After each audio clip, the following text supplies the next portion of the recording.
It's been quite some time since I've done a video, and I know a lot of people have asked me, oh, what's going on? Is another car journey over before it started? It really didn't start. A lot has changed. Let me kind of explain how that happened, where we are now, and what is this fridge behind me.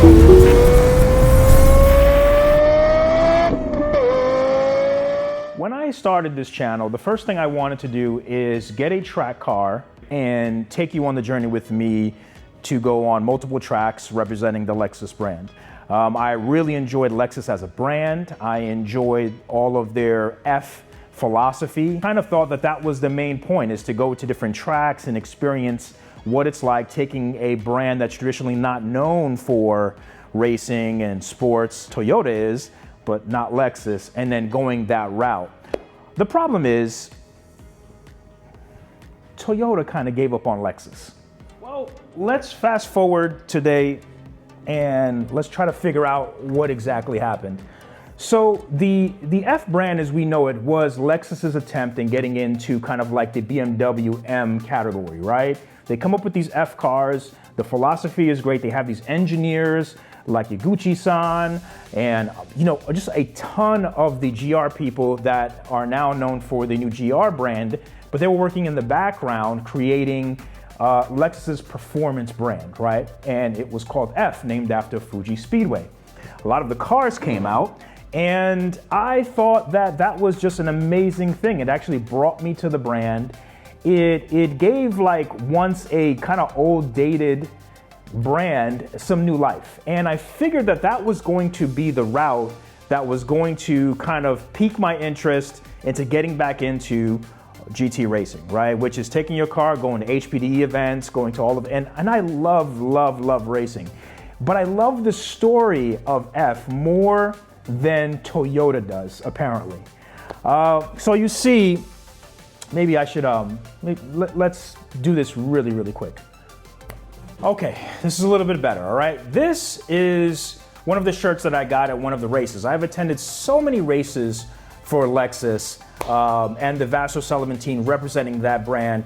They have truly a special team, and I highly recommend if you're into GT racing that you go represent them, go check them out. I mean, it's just an incredible group and team, right?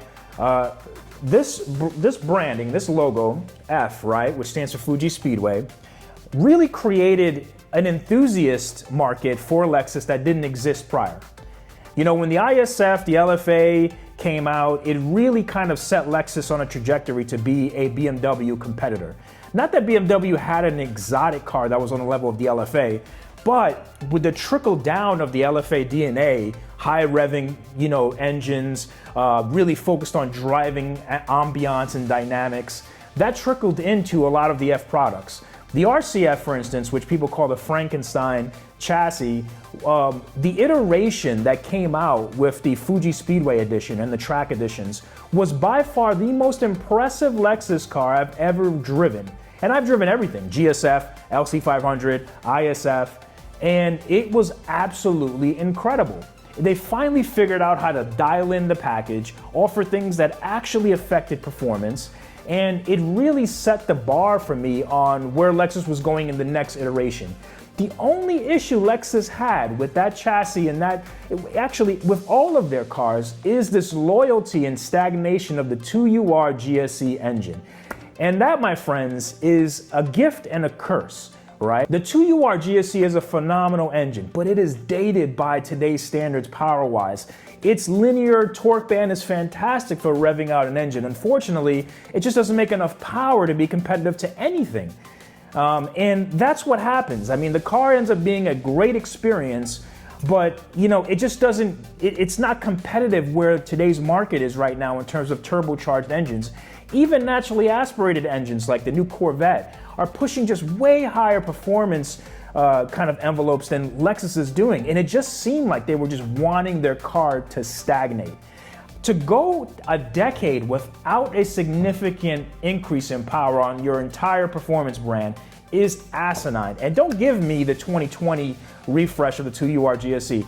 I mean, 4 or 5 horsepower is just not saying anything to me. And I started to feel like Toyota didn't believe in Lexus. I feel like Akio didn't really believe in Lexus being a performance brand. And eventually what was happening is he was letting the F brand stagnate. And this is all my opinion, right? This is just me as a fan, right? So if I'm wrong, I'm more than happy to be wrong. But I felt like they were essentially just letting this brand stagnate. The only life the F brand had was on the race team itself, right? And that's where everything kind of made sense. But unfortunately, in the real world, when you're buying products, having the same horsepower for a decade, having products just not evolve, eventually, it's gonna hurt sales. And that's what happened with the F cars. I mean, eventually the sales got so bad, I mean, you can only, think of a consumer coming in and seeing 476, 78 horsepower for 10 years, right? Meanwhile, you can get a G80 and you're pushing over 500 horsepower. Right? You're pushing over 500 horsepower with almost every single competitor in the market. That's a problem, folks, okay? You just cannot be competitive on that level, stagnating with the same performance. And that's where, for me, I started to really kind of understand that Toyota really didn't have Lexus's best interest, especially Lexus North America. Lexus North America, I feel like, wants the higher powered, wants more things with the F brand. And I think that Toyota of Japan just was not really in alignment with the North American market. And that's what I'm focused on since I live here. So other markets can't really speak for it, but the North American market wanted higher power, lighter performance cars from Lexus with this badge. And Toyota, especially Akio Toyota, didn't seem to care. And we saw that when, I will tell you the exact moment when I figured that Lexus was starting to not become, in terms of the F brand, not become a priority for Toyota. The first time I realized Lexus was kind of changing in terms of the F brand is when the LC500 came out. The LC500 came out, you saw Akio presenting, no more boring cars, right? And how it was a travesty for Lexus to be considered boring. And all of these cars were supposed to improve upon the driving experience, creating a visceral driving, loud, beautiful, new 10-speed that was very snappy, different from the ASIN transmission that was the 8-speed. The ASIN was more aggressive, I felt. The new 10-speed that they put in the LC500 to me was more snappy and had more character that was easily felt. The 10-speed fits the LC perfect, okay? The only thing that the LC, to me, it has that's its biggest problem is the engine, okay? Because the LC500, when Akio debuted it, had the same freaking horsepower, but the car weighs as much as a Chevy work truck. Okay, so I saw the car and I was like, wow, this is great. It matches the concept car, but guess what? The performance is lower than previous F cars. I mean, yes, you can get around in a track if you have a different driver at a different time with different circumstances. Maybe you can pull, if you have a performance package LC, you can pull a 2015 RCF time. But anything beyond 2015, if you're dealing with the 2020 RCF and beyond, or even an ISF that had slightly modded, I mean, the LC just paled in comparison. Not only that, the LC was terrible in anything else performance-oriented in its own category. So I was really confused. I was like, what is this? Okay, guess what? They're coming out with an F model, right? Never happened. The ongoing, there are two kind of like understandings of what happened to the LCF, right? Number one is that COVID came out and the project was supposed to come out during COVID. And COVID just financially was not it impacted the development of the car being released, and Akio just did not, there was no viable launch date during the time of COVID to release a car like that. It would have never sold, right? The LC500, even though you see percentages of increase year over year, the volume that car sells is actually pretty bad for Lexus. It's just a halo car that does not sell well, right? The RCF did not sell well. The GSF did not sell well, all right? These are cars that are really designed to be a showcase piece for the brand. And although you may have year-over-year growth in numbers, what I'm talking about is numbers comparable to other cars that are relatable in that segment, right? If you compare them, there is no contest. Lexus just could not sell their performance cars, and I believe it's because they just don't iterate enough with the power, and they don't update the cars to make them relevant to want people to buy the new car, right? To get people to more interested.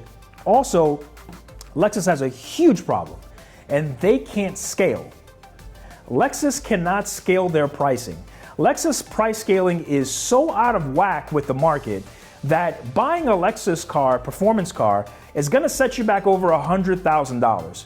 You want that GSF? It's probably gonna cost you $100,000 to get a top spec or close to it. Want that RCF Fuji Speedway Edition? I owned one. $102,000. I bought it used for $86,000 at the time.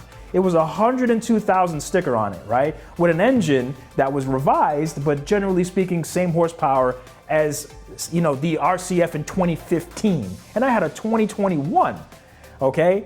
Then you had other cars that had come out. The LC 500 comes out, $100,000 car essentially when you spec it up north, right? And you look at what they're going up against, and they're going up against BMW, they're going up against Mercedes C63 AMGs, all these Porsche 911s, right? And what do those brands do? They iterate on the package to make them better and better and better. It's not just aesthetics, right? It's not just visual packages. Big upgrades to power, big upgrades to driving dynamics, right? The RCF was the only model that Lexus came out with that they actually put some effort into radically changing the dynamics of the car. But there was one problem with the car that I bought, right? The car had immense aero attached to it. So everything was carbon fiber, hood, skirts, wing, right? All from the same factory that the legendary LFA came out with. LC 500 was also built there, and also the GSF. But the carbon fiber was from the same loom, right? And this is something that's very, it's amazing. The carbon fiber work was second to none. The problem was the engine itself remained virtually the same. And that's the general consensus, and that's the downfall of Toyota. There is an engineer from Lexus that came out and said, he's the project manager of the Track Edition, Fuji Speedway Edition performance package. They're called different names, but basically the top of the line RCF you can get. And he stated that when the Track Edition performance package, Fuji Speedway Edition came out, right, it was supposed to have a new engine. Right? It was supposed to have the 5.2 or 5.4. Basically, the race engine that Vassar Sullivan is using without it being a race engine, but the same stroked. It was supposed to be stroked. So it's supposed to take the stroked concept of what was the racing engine, put it in a civilian engine, right? It was supposed to have over 500 horsepower, and that was what the carbon ceramics were for. That was what everything was supposed to be in conjunction with. It was supposed to be a new engine offered in that platform, only on the track of Fuji Speedway Editions. And it never happened, okay? It never happened. They got argued down. They had to put the same engine in there. So you got the same engine from 15 years with carbon ceramic brakes, with more aero. Why? There's no power increase. You're dealing with the same dynamics, right? Lexus also made some really bad blunders with things like the TVD, which is a torque vectoring differential, which thank God they ended it, because I've test drove and I know that some people are loyalists to a torque vectoring diff, but Lexus's iteration of it was probably the worst I've ever experienced. And I actually didn't buy an RCF in 2016 at all because of the TVD. It was just horrible. I never enjoyed it. I was waiting until Lexus did something different. Me personally, there's a reason why the LFA had a Torsen. There's a reason why, other cars and Lexus, and eventually, there's a reason why Lexus eventually discontinued, and the TVD is dead from Lexus, and I think you'll never see the light of day again. And because the product itself is just too damn heavy. It is too damn heavy, and it doesn't work as well as the BMW diffs, the M differentials. Now we're fast forwarding to no power increase in the RCF. We're focusing on no power increase on the entire line. Akio debuts the LC500. No LCF comes out, right? The LCF was supposed to have a rumored 4.0 twin turbo V8, right? A lot of people are saying that this is the car that's in the new GR car that we're seeing, but the iteration of that, I guarantee you, was vastly different. I don't think it was the same at all. I think it was a different engine, and I think that would have been really, really nice to see. That's something I could have got behind, but the LC500 package, the way it stood as it stands now and how it stands since its inception, I thought it was one of the biggest disappointments that Lexus have ever come out performance-wise. I think visually it was great. I understand the chassis was the stiffest one, but the engine, how heavy that car is, was an abomination. I mean, it was, and I will not follow some narrative that that car drives extremely well, because it just doesn't, in my opinion. Okay, it sounds really well. It has the ambiance and the, it just feels like you're doing more than you actually are. If you have an LC500, go on YouTube. There is no video of an LC500 beating any single car in the world. I mean, it's anything that's performance oriented, it just doesn't stand a chance. Why? Because it weighs as much as a Chevy work truck, people. So that car is, to me, the start of Lexus, I think, and not really focusing on their performance brand, because Toyota was clearly looked like they were going in a different direction, right? And the direction that Toyota started to go was probably the nail in the coffin for me as a Lexus fan. And we'll put it to you like this. This is Lexus, right? This is the F brand. Eventually, they went into GR, Gazoo Racing, being the focus of the brand. And that looks something like this, the new face. And for me, that's a departure, because I don't have any desire to buy a Toyota GR car. The GR86, the GR Corolla, there's no GR car that's interesting to me. I like me personally, the BMW segment of cars, which is the M3s, the M4s, C63 AMGs on the Mercedes side, pardon me. Why would I go with a GR car at all? And that's the reason why Toyota is selling the GR GT at the Lexus dealership, because they're trying to maintain that car at a ridiculous price point, hopefully looking at Lexus clients who could afford this thing as an option to sell this platform. Unfortunately though, for me, that is not a M3, M4, C63 AMG competitor. That is a car that is going to be so expensive that it's going to really set itself up to be compared to a Z06, a ZR1 even, but I really think it's going to be kind of Z06 north of the ZR1 territory. If I know Lexus price scaling, they're going to charge ZR1 pricing for that. I'm almost certain. And it's going to fail if it's at that price point. Prove me wrong. Make it a Z06 price point. If you cannot beat a Z06, and I know people are going to say, oh, that Lexus is a luxury brand. It's a GR now, so it has nothing to do with Lexus luxury. This is a GR branded car. There's no Toyota symbol on it, right? There's no Lexus symbol on it. If it can't beat the cars in its category, it is going to flop. And that's my biggest fear. I will still go to the racing events. I will still support the brand itself. But Lexus, if you're hearing me, you guys made a colossal mistake allowing GR as a brand to be sold in your dealerships and not continue the F brand, considering you won championships in North America. You won championships in WEC. I don't understand. I mean, it's beyond me the reason we would go this route. And I think Akio is making a huge mistake. One of the things that I cannot stand that he did was that he used the same line that he came out with the F brand that they did with the new GR brand. We don't want to make boring cars. And he gave the same story that came out that birthed the F brand. And then he launched it with the GR brand again. We don't want to make boring cars. They do the bow.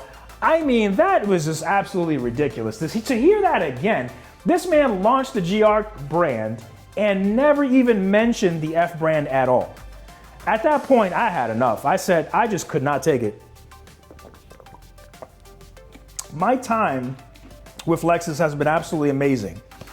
I was never directly sponsored by Lexus, but I loved Lexus so much, and the whole concept of the story behind the F brand.